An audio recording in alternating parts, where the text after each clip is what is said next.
Hallo und herzlich willkommen zu unserem Podcast. Schön, dass ihr wieder dabei seid. Bevor wir anfangen, vergesst nicht, unseren Kanal zu abonnieren und die Glocke zu aktivieren.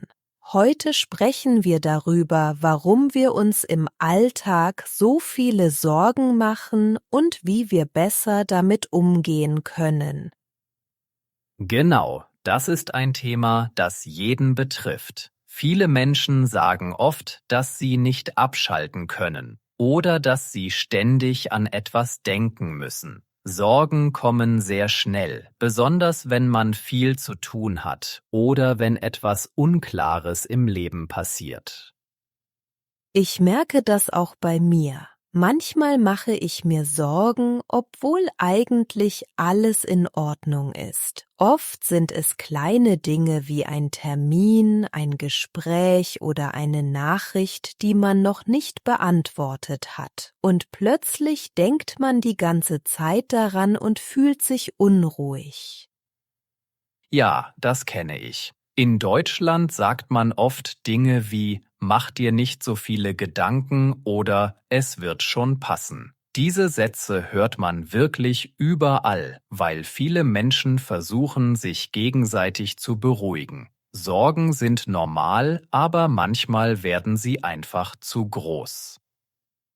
Ein großer Grund für Sorgen ist, dass wir immer alles kontrollieren wollen. Wir möchten wissen, was passiert, und wir möchten Fehler vermeiden. Aber das Leben ist nicht immer planbar. Und wenn etwas unklar ist, beginnt der Kopf sofort zu arbeiten und stellt sich das Schlimmste vor.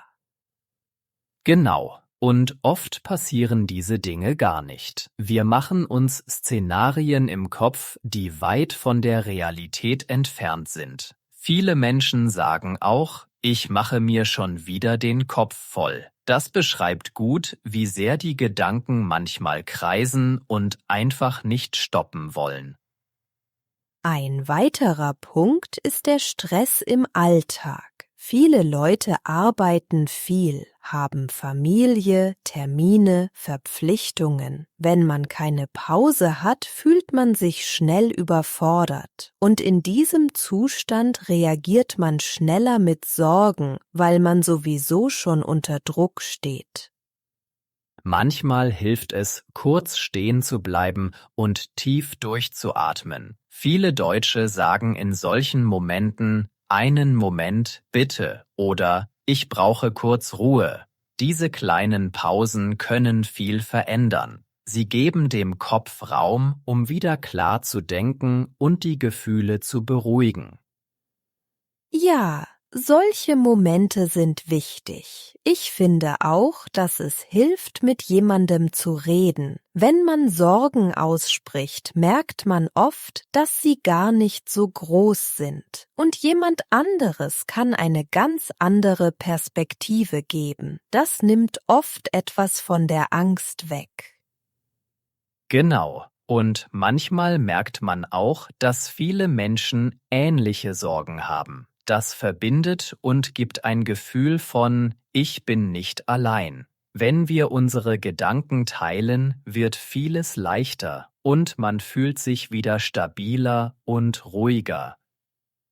Und so entsteht mehr Klarheit im Kopf, wenn man versteht, warum Sorgen entstehen und was sie auslöst, kann man besser reagieren. Es geht nicht darum, keine Sorgen zu haben, sondern sie zu erkennen und Schritt für Schritt kleiner zu machen.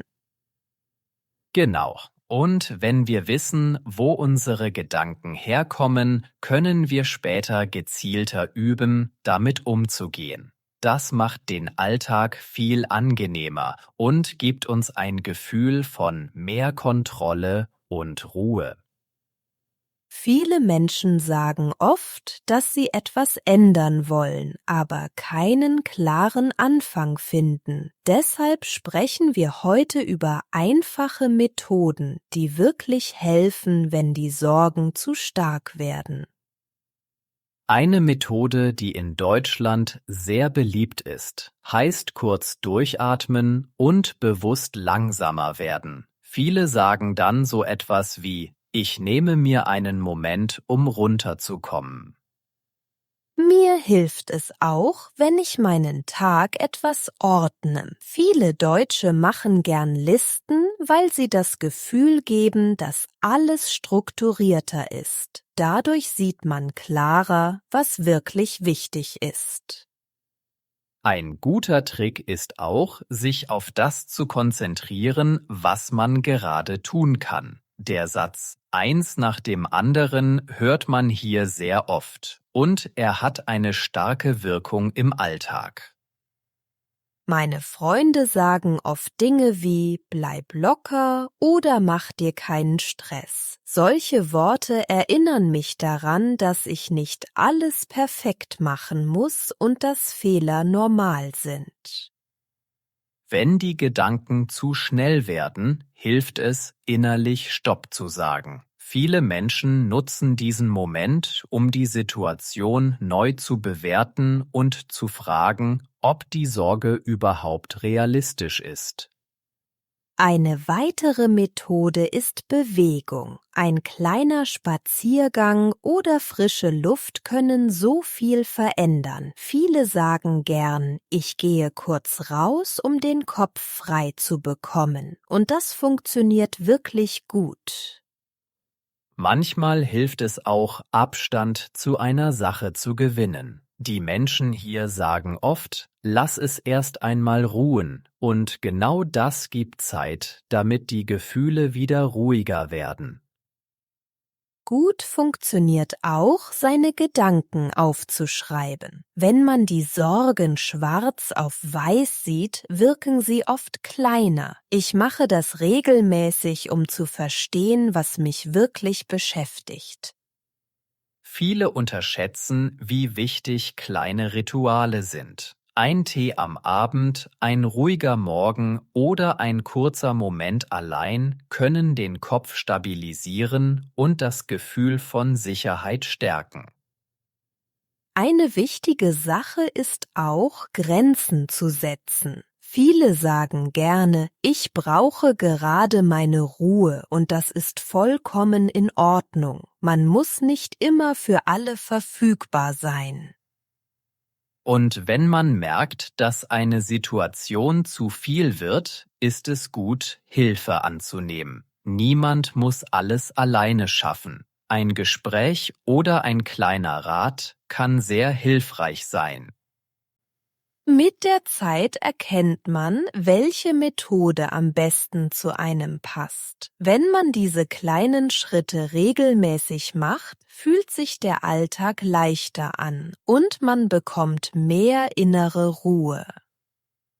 Genau. Und wenn wir lernen, bewusst auf uns selbst zu achten, können wir Sorgen früher wahrnehmen und viel besser mit ihnen umgehen. So entsteht Schritt für Schritt ein stabileres und ruhigeres Leben. Viele Menschen sagen oft, dass ihnen alles über den Kopf wächst. Deshalb ist es wichtig zu wissen, wie man innerlich mehr Ordnung schafft und die Gedanken klarer sortiert.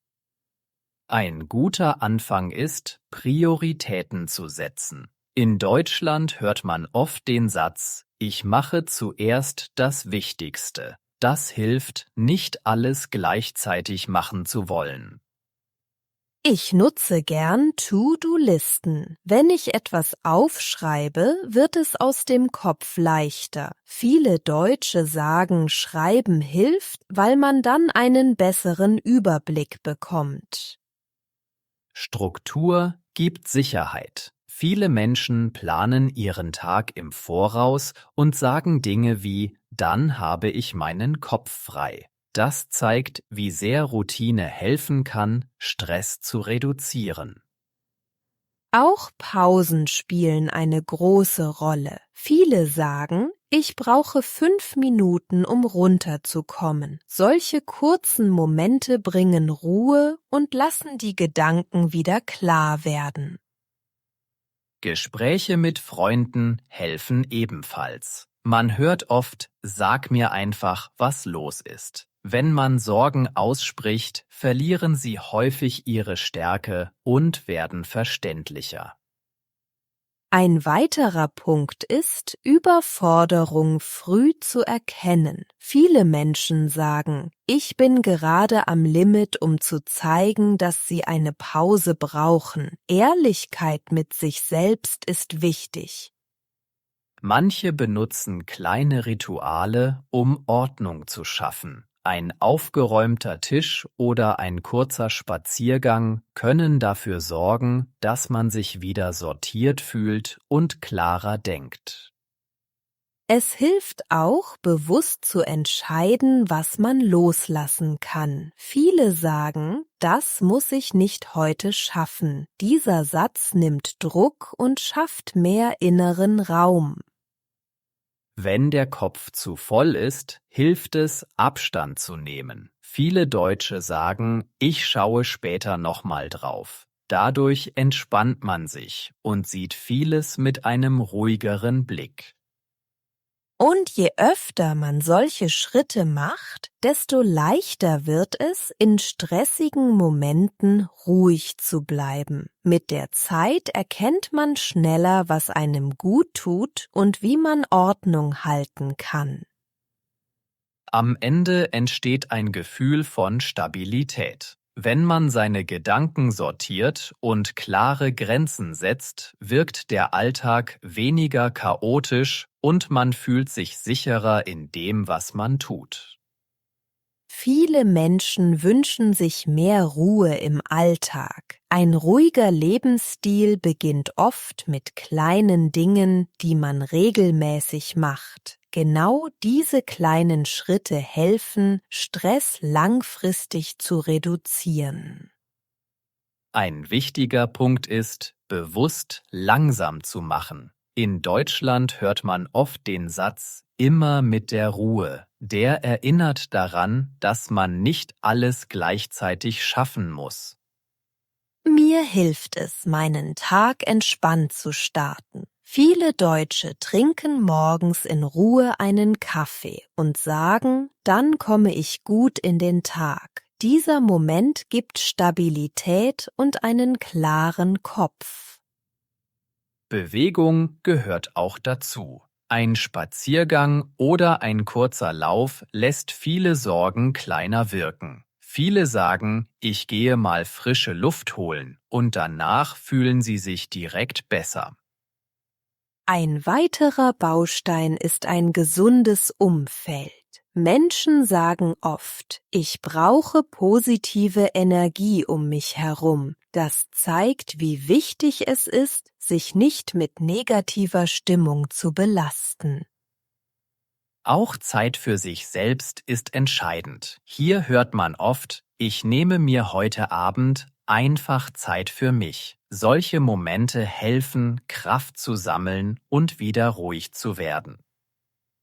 Viele Menschen nutzen auch kleine Abendrituale. Ein warmes Getränk, leise Musik oder ein kurzer Blick aus dem Fenster können viel bewirken. Das beruhigt und hilft, den Tag gut abzuschließen.